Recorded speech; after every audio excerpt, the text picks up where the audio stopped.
site de la liste pour vous y inscrire si ce n'est pas fait. Alors, on va passer à une dernière session avant de clôturer cette journée. C'est un peu dense dans ma conscience, mais on fait pas ça à Nancy pour juste une demi-journée. On s'est dit tant qu'à faire, autant voir beaucoup de choses. Et donc, juste en parallèle de l'étude quantitative qui a été présentée ce matin, l'idée c'était aussi bien sûr d'avoir un regard plus qualitatif. Et donc, quelqu'un m'a dit tout à l'heure que ce qui manquait un petit peu ce matin, c'est justement d'avoir passé cette dynamique bénévole qui crée d'autres types de richesses, et pas uniquement la richesse économique, tout ce qui va être bien, tout ce qui va être mauvais local, tout ce qui va être énormément en fait, de dynamiques qui sont effectivement valorisables autrement. Et donc, on a forcément fait des zooms sur 4 territoires pour aller un petit peu plus regarder de plus près en fonction des typologies du territoire, en fonction de leur histoire, en fonction des acteurs en présence, quelle est la place de l'économie sociale et solidaire et quel type de dynamique s'y retrouve. Et donc, je vais laisser Caroline qui a notamment mené ce travail du cabinet Extracité, vous présenter un petit peu les premières conclusions qu'il peut en tirer, ainsi que M. Tinard, qui est président de l'Agence de développement de Terre de Lorraine, puisque le pays Terre de Lorraine a été un des territoires étudiés. Donc, du coup, pour revenir sur le cadre, justement, on va dire qualitatif en parallèle avec l'étude quantitative qui a pu être faite, ça se passe bien dans la partie analysée des projets de Cresson, et ces 4 territoires qui ont été étudiés et qui ont pour but de réaliser 4 monographies qui sont en cours de réalisation, qui nécessitent encore quelques échanges avec les acteurs des territoires étudiés, sont pu faire ressortir justement les principaux axes de développement. Et ce qui est intéressant sur ces 4 territoires que je vais vous présenter, c'est le lien qu'on peut faire avec l'intervention ce matin de Pascal Chevalier sur le côté dynamique institutionnelle versus bottom-up et développement des acteurs de territoire, ou sur ces 4 territoires, sur ces 4 monographies, on peut voir que justement il y a soit un peu des deux, soit beaucoup de l'un et plus de l'autre, et que chaque territoire a sa propre capacité à développer l'économie sociale et solidaire et à ses propres outils, ses propres dispositifs, etc. Donc les 4 territoires qui sont étudiés sont ceux qui sont présents derrière moi. Donc il y a la communauté de communes de Valpine-Communier en Ille-et-Vilaine. C'est un territoire qui est à l'échelle d'un EPCI, qui a connu une fusion récente en 2017 avec 9 nouvelles communes dans l'EPCI, qui profite d'une attractivité démographique assez importante du fait de sa situation, de sa proximité de la ville de Rennes, avec un cadre naturel encore préservé qui donne un atout en matière d'attractivité. C'est un territoire de 35 000 habitants et avec une dynamique ESS qui, elle, s'implique plus libérée sur un côté très beaucoup d'implications politiques dans le développement des activités de ESS et de transition en général. Le pays Territoire Vert, c'est une association de pays qui est porteur d'un GAL leader également, et qui, lors de son élaboration de 2014 de son projet de territoire 2014-2020, et en même temps sa réponse à la candidature du programme leader qui est évoqué ce matin, a identifié dans son diagnostic l'économie sociale et solidaire comme facteur de développement endogène de son territoire, comme économie pouvant être demeurée sur son territoire. Ces outils de contractualisation, l'économie sociale et solidaire, la mise en réseau des acteurs et qui a une animation dédiée pour les acteurs de l'économie sociale et solidaire avec divers projets qui sont accompagnés de ce cadre. Le parc naturel du Vercors, qui m'a un peu surpris quand j'étais sur place, et justement, je rencontrais par exemple l'initiative Vercors qui était juste un média local, un média qui diffuse les initiatives du territoire, et qui dit tout le monde fait ESS, mais demandez-leur, personne ne sait le stade qu'ils en font. Et en fait, beaucoup d'associations bénévoles qui se professionnalisent, qui emploient, avec une forte mobilisation des habitants, une forte identité attachée au territoire, mais pas spécialement d'accompagnement, ou alors ponctuellement, mais pas spécialement de reconnaissance de la part des habitants ou même de la part des élus du territoire sur la part de l'ESS dans l'économie du territoire. L'économie, je ne sais pas, quelqu'un parlait en atelier de développement économique, reste somme toute classique dans la vision des gens, là-bas, c'est le tourisme, l'agriculture et principalement, alors qu'il y a plein d'initiatives qui se développent en matière d'économie sociale et solidaire. Et enfin, donc, du coup, Terre de Lorraine, une association de 4 EPCI, qui est une commune de fusion de PCI également, donc, au sud-ouest de Nancy, avec un nombre d'habitants de 100 000 habitants, 154 communes, et une association aussi très vocateur de pays coopératives, donc sujet qui nous rassemble. Et donc, du coup, avec une caractéristique, bon, une crise avec la fermeture d'usines historiques comme l'usine Cléber qui ont marqué le territoire, et puis une forte tradition, comme on a pu voir à partir des projets qu'on a vus, une forte tradition de coopération et de travail collectif, de par les climat, mais aussi de par le développement local et les initiatives d'implication des habitants dans les politiques publiques. Donc, du coup, je voulais interroger M. Villard sur pourquoi pays coopératif.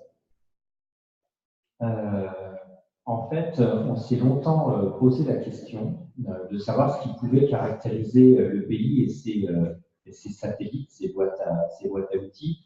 Et à un moment, c'est tout simplement un habitant qui nous a dit, mais en fait, vous êtes une vraie coopérative. Et ça nous a semblé tellement évident à ce moment-là qu'on l'a repris. À un moment où on a fait un choix de donner, avoir une unité sur le pays et ses satellites. Ça peut paraître rien, mais on a choisi des logos communs, une charte graphique commune qui s'applique à des choses aussi différentes qu'une maison du tourisme, une agence de développement, une maison de l'emploi ou une mission locale. Mais ça c'est extrêmement évident parce que tous ces gens-là, bien qu'étant dans des structures différentes, et bien, au quotidien, travaillent ensemble de façon complètement transversale sur qui peuvent être considérés comme des chasses gardées à certains endroits. Il est naturel que ce soit des sujets partagés et montés ensemble. Donc, du coup, le nom de la coopérative. Merci. Et sur, justement, dans ce pays coopératif, vous parlez justement des logos communs et même de la boîte à outils. Un des facteurs principaux et des facteurs récurrents qu'on a retrouvés sur les 4 territoires, c'est la place de l'ingénierie. L'ingénierie territoriale, elle peut prendre plusieurs formes. Elle peut prendre l'ingénierie en interne des structures, mais aussi l'ingénierie qui vient de l'extérieur et qui intervient dans l'accompagnement des porteurs de projets ou des acteurs du territoire. Je pense notamment aux incubateurs qu'on a pu évoquer aussi dans des ateliers qui viennent des fois aussi accompagner certains projets. C'est notamment le cas avec le TAC 35 qui accompagne plusieurs projets en Ille-et-Vilaine sur des projets d'innovation sociale. Mais c'est également l'ingénierie présente sur le territoire avec divers outils mobilisables et avec des personnes qui se connaissent et qui agissent en réseau. Avec une antériorité aussi de cette ingénierie-là.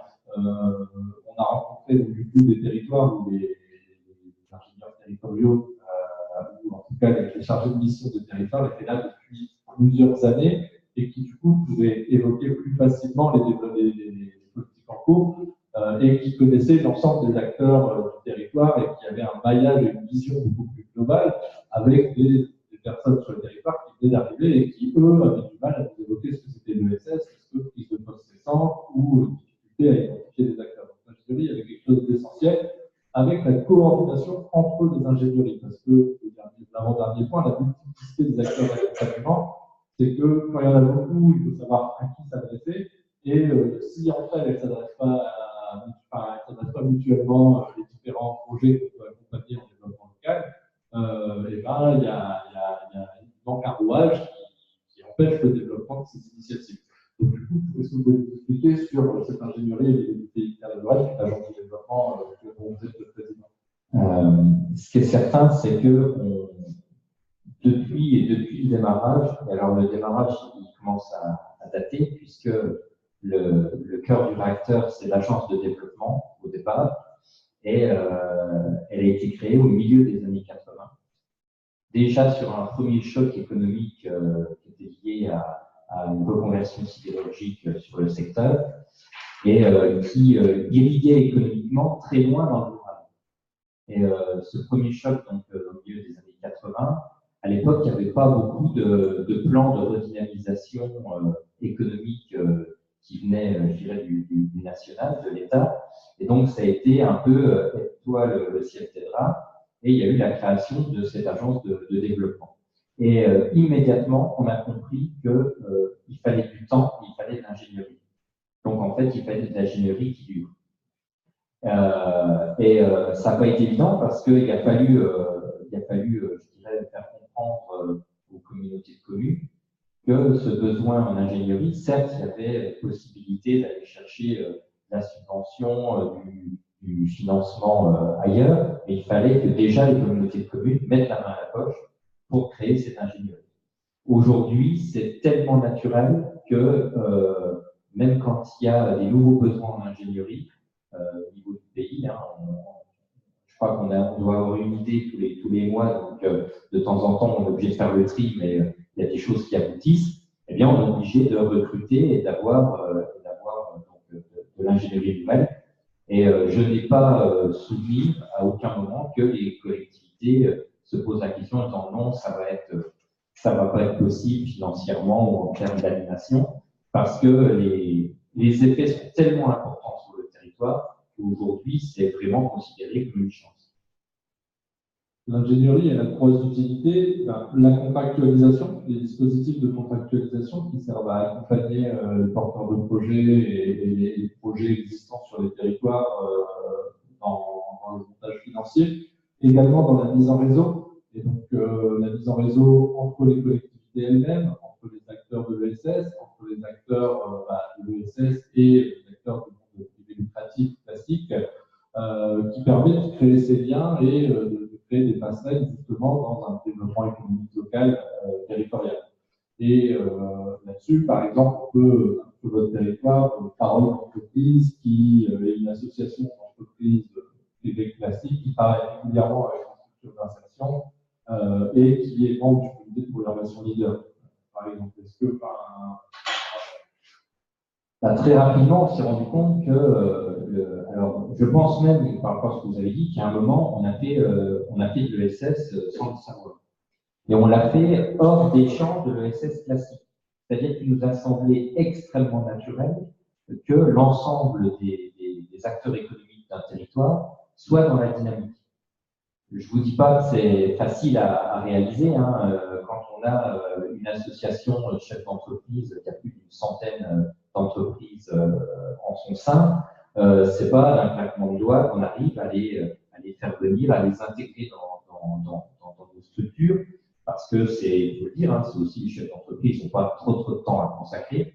Et puis, dès l'instant où ça a été du gagnant-gagnant et que l'ESS était une forme de dynamique économique d'un territoire et qui était payante d'ailleurs assez rapidement, à partir de ce moment-là, j'allais dire, on s'est quitté, quoi. Et quel que soit le président de l'association, parce qu'il tourne régulièrement, mais c'est véritablement ancré dans les pratiques et on est capable d'aller commenter des opérations sur la transition énergétique, sur l'insertion de publics très éloignés de l'emploi. Voilà, et ça fonctionne. Alors ça s'entretient parce qu'on s'est rendu compte, et c'est là où je dis que l'ingénierie dans le temps, elle est importante, parce que ça s'anime, ça se coanime et ça s'entretient dans le temps. À une époque, il y a eu un ou deux sujets qu'il a fallu vraiment relancer de façon très forte parce qu'on pensait qu'on était arrivé, c'était le top et non. Donc ça, c'est aussi des démarches. Les partenaires sont multiples, mais ça doit s'entretenir. Et ça rentre dans le cadre, quand il y avait des petits pitchs de projets ce matin, de la démarche un peu itérative des projets, dans le sens où ça avance, et puis des fois on a l'impression d'être au point mort, et puis une nouvelle idée, une nouvelle opportunité, un nouveau partenariat, un nouveau contact permet la création d'un nouveau projet et une nouvelle phase de développement. Et ça, cet entretien, ça correspond aussi à un entretien des relations partenariales et de la connaissance des acteurs des territoires. L'animateur du politique ESS du territoire vert me disait que lui, il a réussi son métier, son travail, quand il sait que les personnes qu'il a mis en réseau continuent de se voir sans que lui soit là. C'est-à-dire que son travail, c'est de pouvoir enclencher les différents réseaux qu'on a pu voir sur les différents programmes leaders en début de journée. Et quand les réseaux fonctionnent par eux-mêmes et qu'il n'a plus besoin d'être au centre pour mettre les acteurs autour de la table, c'est qu'il a déjà enclenché la machine et qu'il est déjà facteur de son développement économique local et facteur endogène dans l'économie sociale et solidaire du développement économique endogène. Ça me fait penser aussi à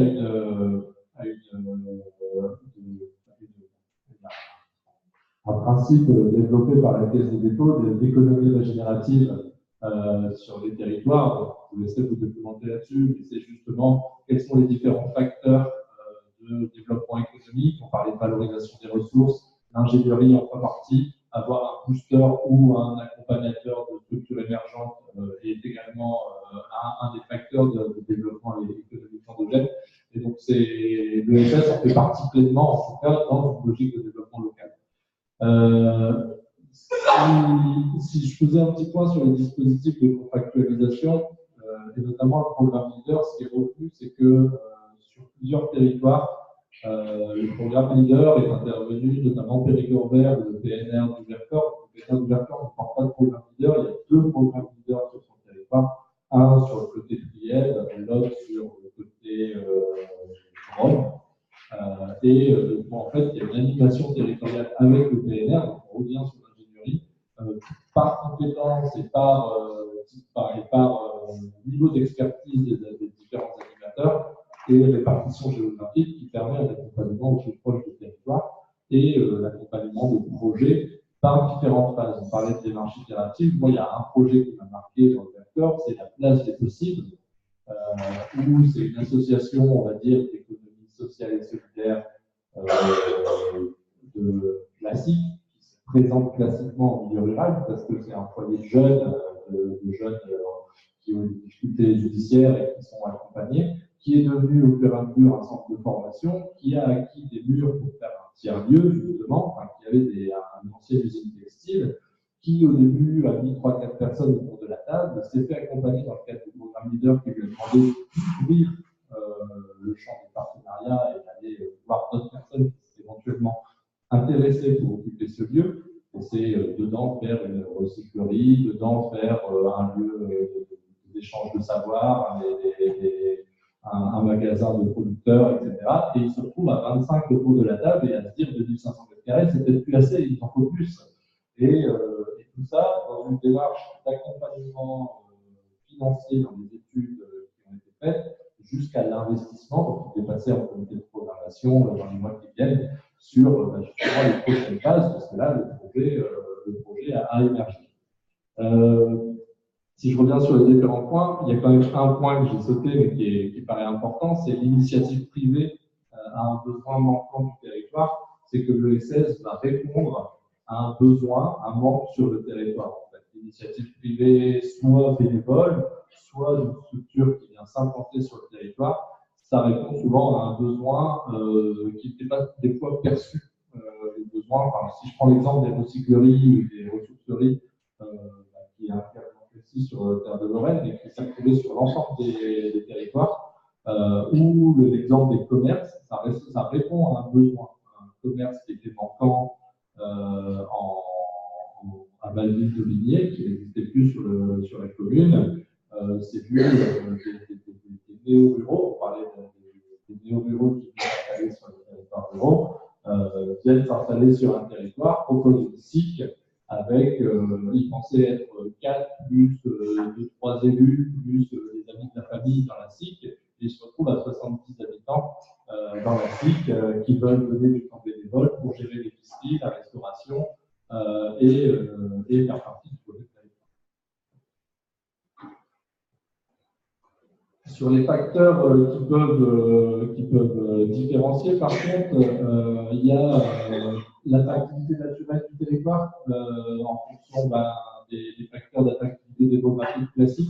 Il y a des territoires plus ou moins attractifs du coup, par contre, à chaque fois, il y avait une question d'avoir un meilleur cadre de vie. Une identité territoriale forte et une tradition historique de coopération. Le territoire des Terres de Lorraine, c'est historiquement ancré. Les territoires où la coopération n'est pas, où le rattachement à la structure ou au territoire lui-même n'est pas spécialement identifié par les habitants. La professionnalisation des structures associatives qui permettent justement le développement des structures ESS sur le territoire. Plus elles sont professionnalisées, plus le réseau est facile à faire. Toujours difficile de travailler avec des structures qui ont des petits ETP ou des structures associatives. La mise en place de démarches participatives à l'échelle du territoire qui vont initier l'émergence de projets collectifs. Parler de la place de l'ingénierie. On a la mise en réseau, on a la contractualisation sur certains territoires, notamment sur le PNR du Vercors. L'ingénierie du PNR travaille surtout à faire des démarches d'émergence de projets citoyens. Et une fois que le projet est né, il n'accompagne plus spécialement le projet en tant que tel. Et je parle notamment des centrales villageoises. Il y avait déjà 2-3 centrales villageoises qui existaient sur le PNR du Vercors. Et le PNR a accompagné un quatrième territoire, donc le territoire du Trièves, à trouver des habitants, à sensibiliser, à faire visiter, à savoir qu'est-ce que c'est, comment on peut faire des contrats pour louer ses toits, pour mettre des panneaux solaires, etc. Et donc c'est cet accompagnement-là qui a permis l'initiative individuelle, enfin l'initiative collective des habitants dans la création d'une cycle d'énergie citoyenne. Et donc, du coup, avec un engagement bénévole assez fort. Si on peut faire un point commun, par contre, qui est retenu sur les 3 ou les 4 territoires, il y avait peut-être, s'il y a quelque chose à retenir, c'est qu'on inclut l'ESS dans une démarche beaucoup plus globale, qui est la démarche de transition démocratique, énergétique, écologique, citoyenne. Et souvent, la perception de la limite entre les deux, ou même la définition de l'un face à l'autre, est compliquée. Et quand on dit le projet de territoire de Terre de Lorraine, la logique de transition au niveau des projets de territoire, est-ce que, quelques mots par rapport à la place de l'ESS dans votre projet global du territoire? Dominique Raison. Et je le disais tout à l'heure, je crois qu'à un certain moment, c'est devenu tellement naturel qu'il y a l'intégration de la dimension ESS dans chacun des projets. Et même pour les partenaires qui ne sont pas forcément férus de ESS, ce n'est pas forcément leur tasse de thé, la façon dont c'est mise en œuvre, pensée, mise en œuvre et accompagnée par les structures du pays lui-même, fait que ça se passe vraiment, vraiment très bien. Et puis il y a des moments, c'est l'ESS qui a, on parlait des temps de mou, redémarrer des sujets sur l'économie circulaire, par exemple. On sait qu'il y a des moments où vous allez avoir 1 ou 2 acteurs qui vont être extrêmement punchy sur la démarche. Et puis après, on ne sait pas pourquoi, pendant quelques mois, ça retombe. Et à chaque fois, on s'est rendu compte que c'est les structures de l'ESS qui accompagnent, qui sont partie prenante, qui redonnent le coup de collier nécessaire pour redonner l'envie. Parce que les enjeux pour les structures de l'ESS sont parfois plus importants que pour les structures privées. Et c'est généralement les structures de l'ESS qui montrent en quoi c'est gagnant-gagnant. L'idée de la ressourcerie, l'idée de la recyclerie, etc., c'est simplement montrer qu'à une échelle sans des moyens extraordinaires, on a des effets qui sont bénéfiques immédiatement. Et donc, on peut enclencher sur des choses plus importantes. Alors là, il faut que l'ensemble des partenaires mettent aussi un peu la main à la poche. Mais du coup, il y a un effet d'entraînement. Et sérieusement, s'il n'y avait pas cette dimension ESS, il y a des tas de dossiers et de projets qui, je pense, aujourd'hui, seraient soit au ralenti, soit complètement arrêtés. On peut, voilà, dans les différences de territoires, même si l'ESS est présente sur les territoires et inclus dans les politiques de contractualisation, etc., il il y a un côté fonctionnement par secteur où on voit un fonctionnement transversal. Soit on a un ESS qui irrigue l'ensemble des politiques sectorielles et qui est vraiment perçu et une sensibilisation à l'économie sociale et solidaire, soit on en fait un champ spécifique de la politique publique avec des mobilisations de financement dédiées. Et des fois, quand l'acteur de l'ESS veut s'inscrire dans d'autres champs parce qu'il est dans le même secteur d'activité qu'un autre champ, on le rabat sur le champ ESS. Et donc, du coup, c'est ce côté comment, enfin, voilà, d'avoir une politique dédiée tout en ne fermant pas la porte à l'ensemble des politiques publiques qui peuvent être menées. On peut aussi noter l'implication dans l'ingénierie, notamment sur le territoire, des départements dans l'accompagnement des porteurs de projets et dans la présence sur les territoires et dans l'actualisation avec le territoire en Ille-et-Vilaine et en Marseille-Joselle, où c'était quelque chose qui était pris à bras le corps par les territoires également. Dernière slide, on voit aussi sur ces territoires ce qui est sorti de l'étude nationale qu'on a vue ce matin, où on a des acteurs historiques de l'économie sociale et solidaire qui sont présents en milieu rural, et c'est les acteurs principaux en termes de volume qu'on identifie sur le cadre monographique, c'est l'action sociale, c'est les services à la personne, c'est les coopératives agricoles, les structures de l'IAE, d'insertion économique, qui sont présentes sur le territoire historiquement. Et puis, on développe aussi énormément de nouvelles activités et on voit même aussi que ces acteurs historiques qui viennent mettre le pied dans des nouvelles activités qu'on pourrait qualifier d'innovation sociale. Quand je parlais de l'association des Tracoles qui développe la place des possibles, c'était une association qui se développe avec de nouveaux acteurs, de nouveaux partenaires, etc. Et donc, du coup, les principaux secteurs d'activité qui ressortent et qui ressortent comme un petit peu en phase ascendante de développement dans les territoires étudiés sont l'économie circulaire, on a parlé des ressourceries, de la valorisation, la fabrique qui a été présentée aussi dans les ateliers fait partie de ce secteur d'activité-là. Les activités présentielles, tiers-lieu, télétravail, coworking, utopique, en Vercors, avec un tiret entre uto et pic pour le pic du Vercors. Fourmilière, que j'ai rencontré également, la Fourmilière qui est un espace de coworking, également plusieurs espaces comme ça qui se créent. L'alimentation durable et les circuits courts, un projet qui revient de plus en plus avec le lien au territoire, encore une fois, le lien avec les productions locales et aux ressources valorisables, et le lien social. On disait un tiers-lieu, c'est simplement un bistrot. Les cafés associatifs, les commerces de proximité, les épiceries solidaires sont aussi des lieux qui sont créés et qui sont globalement sur les 4 territoires, pour les territoires que j'ai rencontrés, des lieux créés par des néo-ruraux qui viennent chercher un nouveau cadre de vie et qui viennent chercher et qui viennent s'implanter dans un nouveau territoire avec un projet et qui adhèrent également au territoire et qui essayent de créer une dynamique collective. On peut aussi noter les coopératives d'activité d'emploi et leurs créateurs, Smart, Scope, beaucoup de porteurs de projets, quand ils seront accompagnés ou quand ils démarrent leur activité en milieu rural, ont accès à ces nouveaux moyens d'être salariés au lieu de créer d'auto-entreprise. Et ces réseaux sont bien implantés par l'ingénierie, justement, qui permet de communiquer et de relayer les services disponibles et qui sont en développement dans ces lieux-là. Il y a une chose, c'est ma liste de conclusion qui m'a marqué aussi, c'est que sur 3 territoires sur 4, il y a une structure qui s'appelle le Café des Possibles. Ça, c'était en Ille-et-Vilaine. En Périgord vert, j'avais le Champ des Possibles et la Place des Possibles en PNR du Vercors.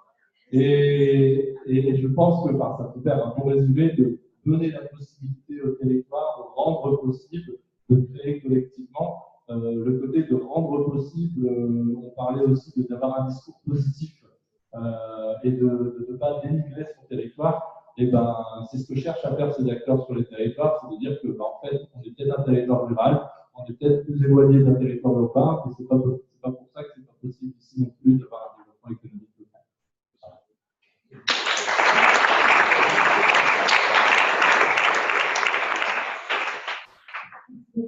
Merci d'avoir aussi. Et donc, en guise de